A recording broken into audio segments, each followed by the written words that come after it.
Another important curve that we can derive using indifference curves and budget constraints is the income consumption curve.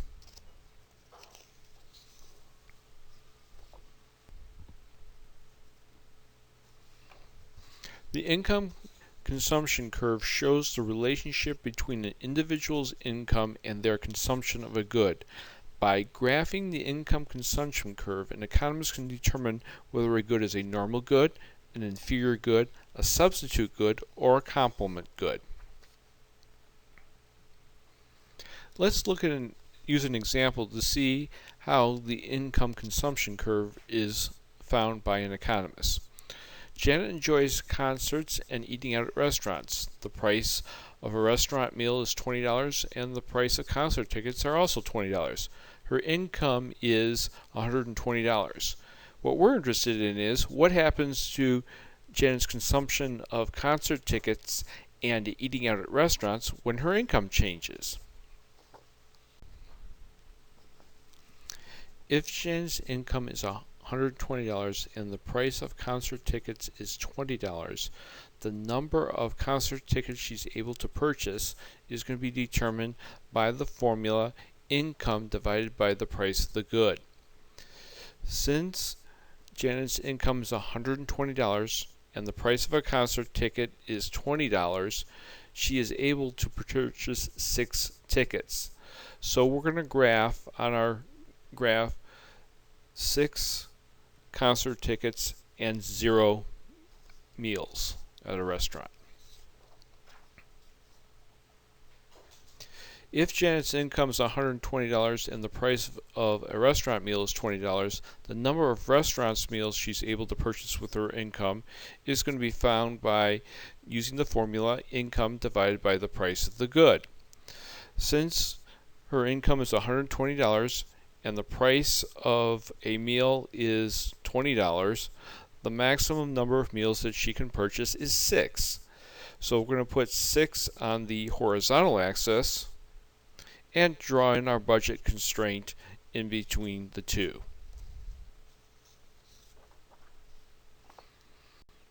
Next, we're going to add an indifference curve that touches the budget constraint at 3 concert tickets. What happens when Janet's income increases to the amount of concert tickets she's willing to buy? If Janet's income increases from $120 to $160 and the price of restaurant meals and concert tickets remains $20 each, let us find out the number of concert tickets she will buy and the number of restaurant meals that she will buy. To find the maximum number of concert tickets, we need to divide her income by the price of the good. Since Janet's income is now $160, we will substitute that into the formula for her income, and the price of the concert tickets remains at $20. This means she can purchase a maximum of 8 tickets, and so we will put 8 on our graph.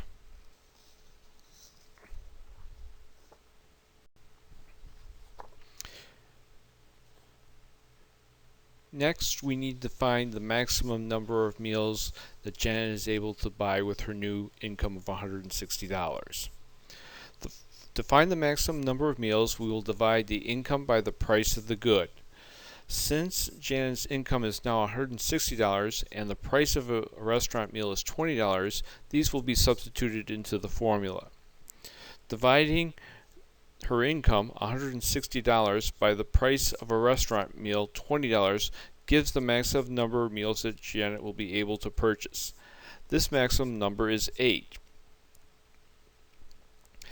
Next, we need to find 8 on the graph and graph it.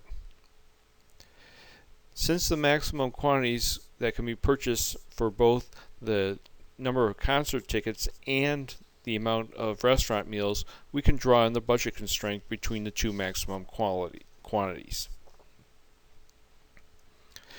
Drawing an indifference curve into the diagram that touches the new budget constraint. The dot marks where the marginal rate of substitution of the utility curve is the same as the slope of the budget constraint. Dropping a line down from from that point to the meal horizontal axis is 4.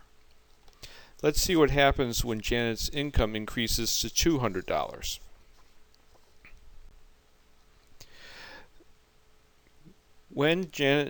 Let's see what happens when Janet's income increases from $160 to $200, and the prices of restaurant meals and concert tickets remain at $20 each. To find the maximum number of concert tickets, we will need to divide her income divided by the price of the good. Since Janet's income is now $200 and the price of a ticket is $20, these will be substituted into the formula. Dividing the income $200 by the price of the ticket means that the maximum number of tickets that Janet will be able to purchase is 10. We will need to find 10 on the vertical axis and put a mark there.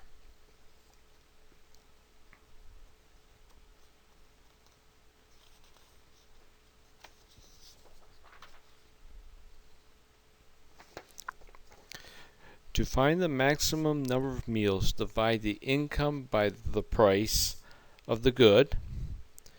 Since Janet's income is now $200 and the price of a meal is $20, these will be substituted into the formula.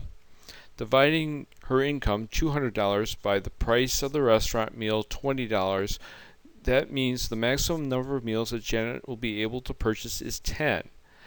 Next, we'll need to find the 10 meals and 0 tickets on the horizontal axis and put it in. Since the maximum quantities that can be purchased are now on the graph, the budget constraint can be drawn in between the two maximum quantities.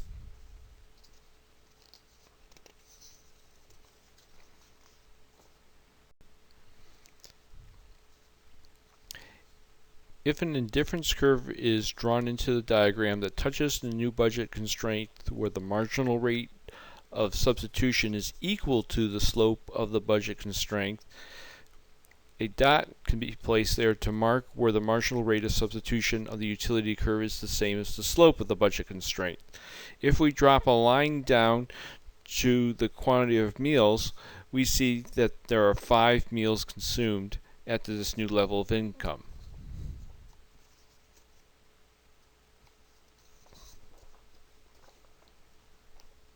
The income consumption curve is formed by drawing a line through the points where the indifference curve touches the budget constraint or the marginal rate of substitution is equal to the slope of the budget constraints.